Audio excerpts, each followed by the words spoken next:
Hey folks, how you doing? This is Kurt, and I'm going to start out strong today. I'm going to start out real strong. Here's the deal: we help dealerships find money at their store. There's a lot of low hanging fruit out there. There's a lot of things that are getting missed at the dealership level, and dealership owners, for some reason, they really struggle with this. They think, I don't need help. I've got it. I know what I'm doing. I'm in a 20 club. I run my store. Blah, blah, blah, blah, blah, right? We make a lot of assumptions about how things go at our stores, especially we make a lot of assumptions about how our people are dealing with our customers. Let's just be honest. If you were on the floor all day, every day, and you saw how your staff was working with customers, and you saw the deals that were getting made, and you saw things that were happening, you would have a different opinion. Honestly, you'd have a different opinion. Here's what we do: we go in and we find this low hanging fruit, and we execute for you. Um, just yesterday, we found another $500,000. Like I said, I'm going to come out strong today. Just yesterday, we found another $500,000. We got a store that's doing $2.5 million in service revenue, right? So every year, give or take, up and down a little bit, right? But they're averaging $2.5 million a year in their service department. So we bring up, pardon me, just getting over this flu. It's killing me. So we're having a conversation. We are consulting. That's what we do. And I said, that sounds interesting. Looking at the size and the volume of your store, can you tell me a little bit about your dispatch process and service so that we can see how you're optimizing what I call the service sales funnel? And so, the blank stares came out, right? So it was the blank stares. So what are you talking about? I said, your dispatch strategy. Can you tell me a little bit about your dispatch strategy so I can see how you're following, a service sales funnel mentality in getting the work through the shop, right? Because it's one thing to sell work. It's another thing to schedule the work. It's another thing to get to order parts and get things moving, right? The other thing that I brought up for them was, hey, when's the last time we did a physical inventory of your parts department to make sure that you are not stocking too many obsolescent parts or too many parts that are the same, especially in the marine division, right? So it's bad enough with motorcycles. It's even worse in marine. Parts departments have the ability to buy the same components from multiple vendors with different part numbers and different descriptions, even though they're the same thing. And then they end up with multiples in their inventory, which of course is taking away from operational capital, right? So we have these conversations all the time.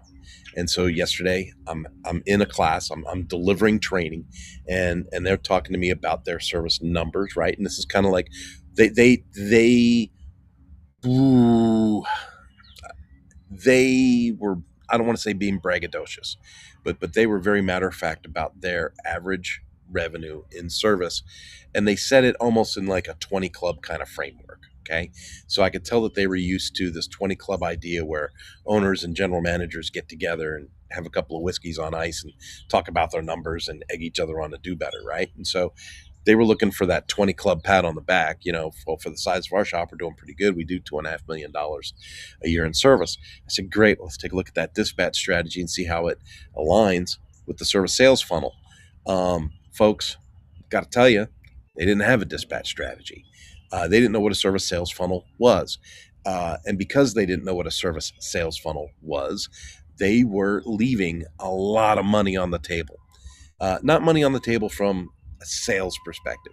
See, this is where a lot of ownership, a lot of people, because they're so sales focused, they're like, well, we're writing the repair orders best we can. Like, look at, dude, I haven't even audited your repair orders yet. I'm just taking a look at your surface processes. And right now, your surface process for dispatching work to a shop doing over $2 million a year in labor sales, you don't even have a process for this. And so let's take a look at what this does to your efficiency and your technician productivity, right? If you're kind of letting, pardon me, if you're just kind of writing repair orders and letting them come into the shop in any random order based on who wants to do what job, um, That is not a productive, efficient way to run a service department. And so we took a quick look at, what was the way they were doing things versus the way they should be doing things. And just from that quick look, we were like, you're sitting on an extra $500,000 a year right now. Right now. Like, here's $500,000 you can fix this week. Like, this week, you can implement this thing, and you're going to see your revenue go up $500,000. Now, when they increase their efficiency and productivity, right, the wait time to get into their shop is going to go from 4 and 5 weeks during their busy season down to 2 weeks. Okay. And so it's going to enable them to sell more because they're going to have more space. There's going to be less inventory on the lot at any given moment. And they're going to be able to have a more efficient throughput. If you're wondering what throughput is you don't make money in the service department until the work is done. It's got to be done, paid for, and picked up. Done, paid for, and picked up. Not only that, I want vehicles on my lot the least amount of time possible, right? Think about this. If a boat is in my service yard for 6 weeks versus a boat in my service yard for 2 weeks. Think of you got all of this. You have to think of all of this, okay? If it's in my lot for 6 weeks versus 2 weeks, well, then that's 4 weeks the customer's not using the boat. That's 4 weeks the customer's not happy with my service department. That's 4 weeks the customer's not saying positive things about my dealership. That's 4 weeks that boat is not getting used. Now, what happens when a boat gets used? When a boat gets used, a boat has the possibility to break down and require more service work, but it also gets used and it needs more maintenance work. Okay. We want our customers using the product. We want our customers riding motorcycles, driving boats. We want them with driving cars. We want our customers using the product. The more they use the product, the more we need to service it and fix it for them. That drives our sales up, right? So we want to reduce the time and service, per visit. We want to be able to say, there we go. Instead of taking 6 weeks to fix something, we can get it back in 2 weeks. That gives a customer 4 weeks to use it and bring it back again. Okay. So there's math that is behind this. This all works. Now, if the customer has been used to leaving their boat for a month to 6 weeks, for the last 3 years to get the boat serviced, they're probably not feeling the best about your service department. Now, you bring the boat in, you fixed a process, and now it takes 2 weeks. Boom. Boat's in and out in 2 weeks. Is the customer happy? Yeah. Are they telling people at the dock? Yeah.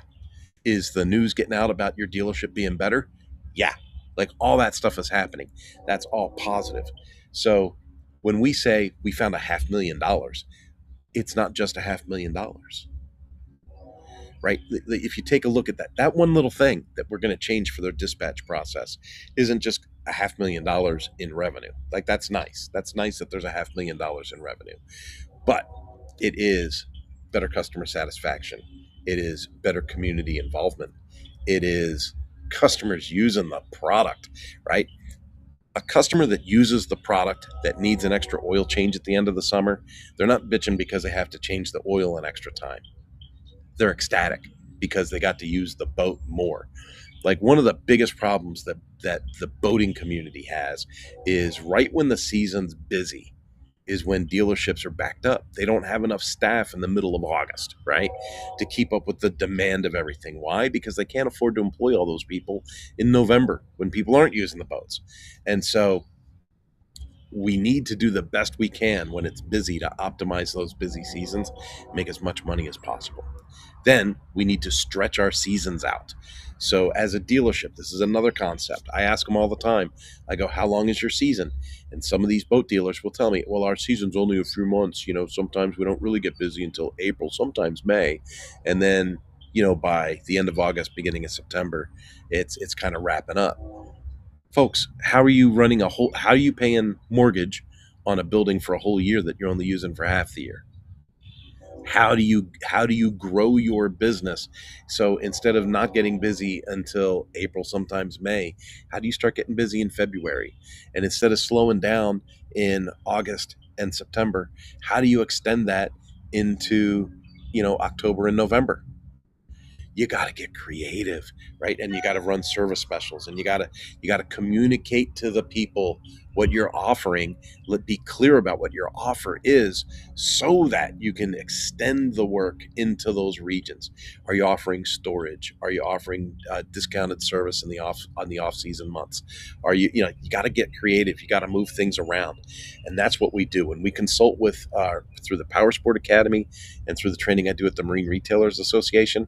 We are working with dealers to help them see these missed opportunities. And I'm here to tell you, folks, with the Power Sport Academy, A, we're available, right? B, I can't figure it out. We have not had to beat people off with a stick yet. Like, if you own a motorcycle dealership, you need to be in the Power Sport Academy, period, bar none. If you know someone that owns a motorcycle dealership, you need to put them on this channel. So, invite them, share this link with them, whatever you need to do. We are just not getting the word out to enough people to keep this thing going. Just being honest with you, right? Is it mostly my fault? Yeah, I'll take the blame. I'm in my 6th year of doing the Power Sport Academy. I left Suzuki 6 years ago. Okay. I was the corporate trainer for Ducati. I was the corporate trainer for Suzuki. Wrote a lot of the material that BRP did with their quality service program. And all of that stuff was OEM focused. Most of it was written so that dealers would, quite honestly, do more business with the OEMs in regard to parts and supply and all those things. Now, the training at the Power Sport Academy is not tied to any OEMs. The training at the Power Sport Academy is dealership focused. So we have training that is specifically focused to help dealerships grow their business from a dealership perspective, not from an OEM perspective. So we didn't write the training to cover the rear ends of the OEMs. We wrote the training to help dealers optimize their independent business and to work with the OEMs, but not for the OEMs. There's a big difference there. Folks, I don't want to beat a dead horse here. I've already been on for 12 minutes or so. So let you know, we are available at the Power Sport Academy. Go to powersportacademy.com, powersportacademy.com. If you know anyone attached to a motorcycle dealership, they need to know about this training so that we can help them find $500,000 on their service floor. All right. Next, Power Sport Academy. We are actively looking for enterprise level clients that need to redo their e-learning websites. We absolutely specialize in creating e-learning websites that perform better, that give more features, but cost a whole lot less than what a lot of these companies are paying for. There are a lot of enterprise level customers. I could point to Ducati and Suzuki right there. Say Ducati, Suzuki, Nissan, Ford, giant companies are paying huge dollars for the e-learning that trains their technicians and their staff. Okay. And we're talking, you know, 400, 500, $600,000 a year for these e-learning websites. And if we're really being honest, they've had these platforms for a long time. These platforms are outdated and they're overpriced. So they perform like crud. They're outdated. They're overpriced. They're not as engaging as what we can build for them. In today's learning environment, we need to approach the student in a way that keeps them engaged, right? That interacts with the student. And so what we do at Mañana No Mas, again, our specialty, is we take these giant enterprise learning platforms and we rebuild them into a new modern structure that gives a lot more features.